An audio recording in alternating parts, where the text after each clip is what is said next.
Pés descalços, mãos marcadas, moradores das calçadas, esquecidos como a própria noite.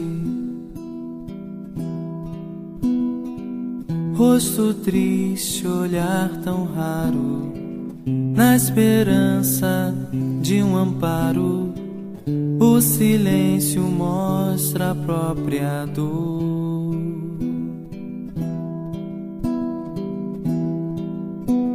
Sem perceber,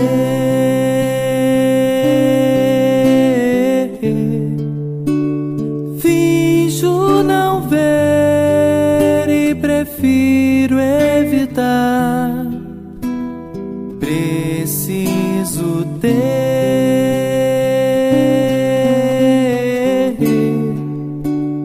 olhos de ver e mãos de ajudar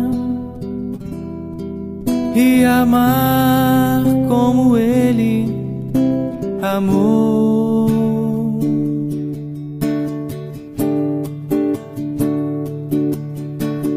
Pés descalços, mãos marcadas, Jesus Cristo nas calçadas, esquecido.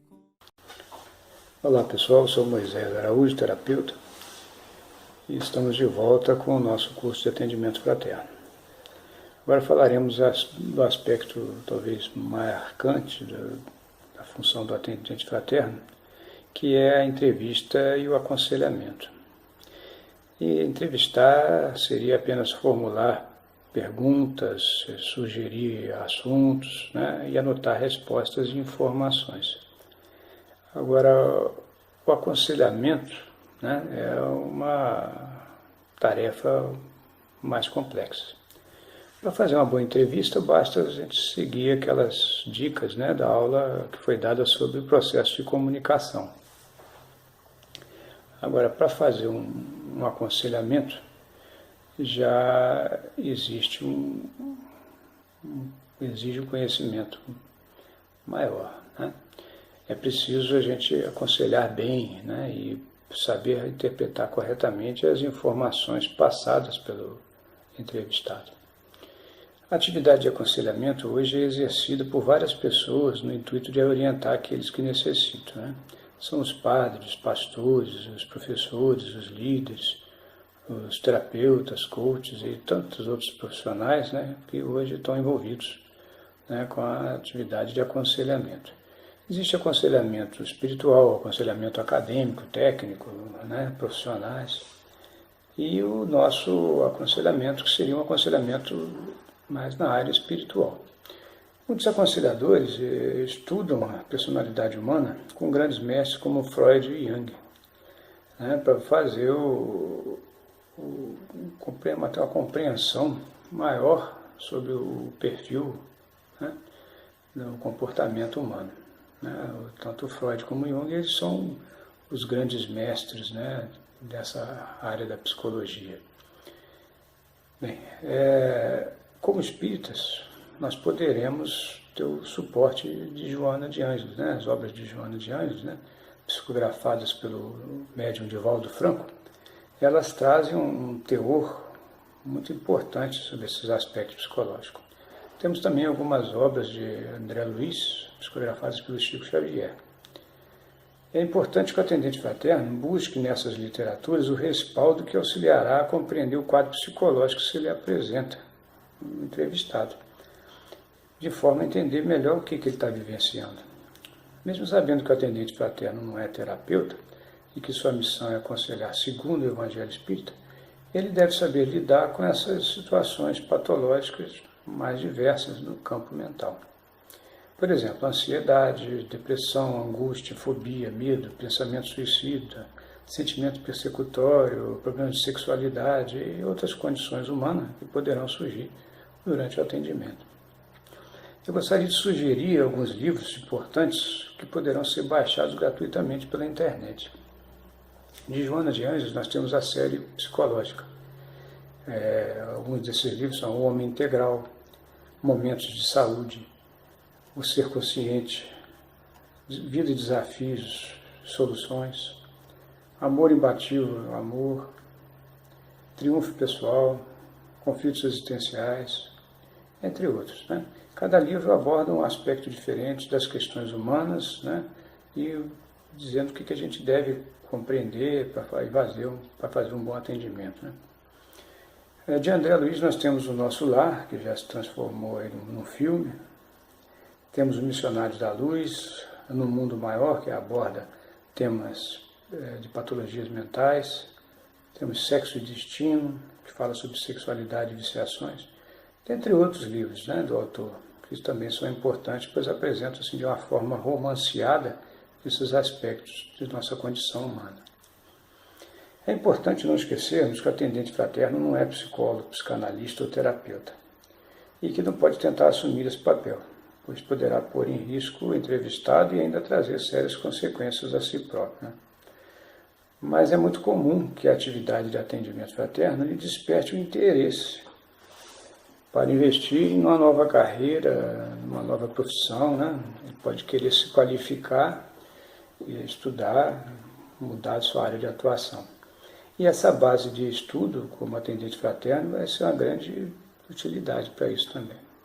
A terapia transpessoal, por exemplo, ela aborda os tratamentos, os transtornos psicológicos, né, com a visão espiritual, né, interferências obsessivas, questões sobre reencarnação, vidas passadas, e pode ser uma boa continuidade, né, de estudos para os atendentes fraternos que queiram ingressar nessa profissão, né.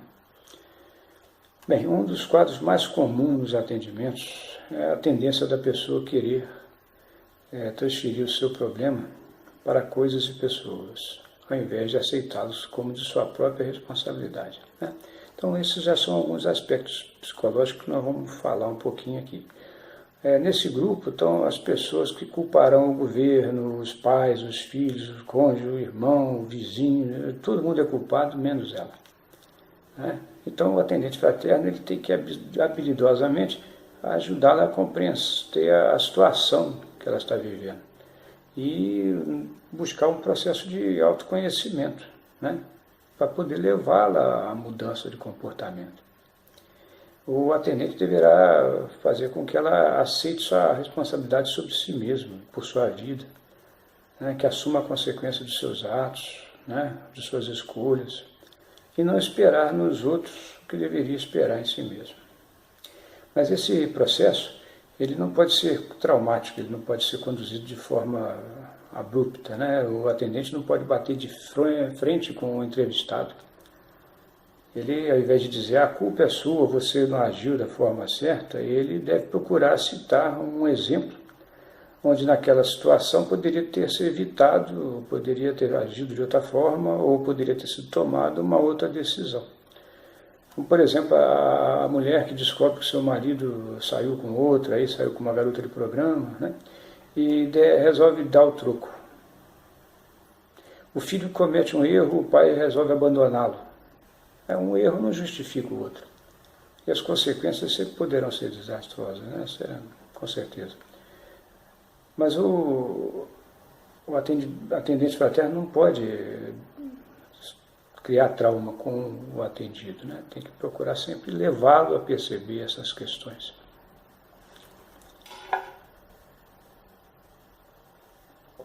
Um outro aspecto em que deve ser evitado é o atendente que já tem assim, uns padrões, né, pessoais já preconcebidos, e tentar moldar aquele atendido, aquela pessoa, aquele entrevistado, para que ele se comporte daquela maneira que ele acha que é certo.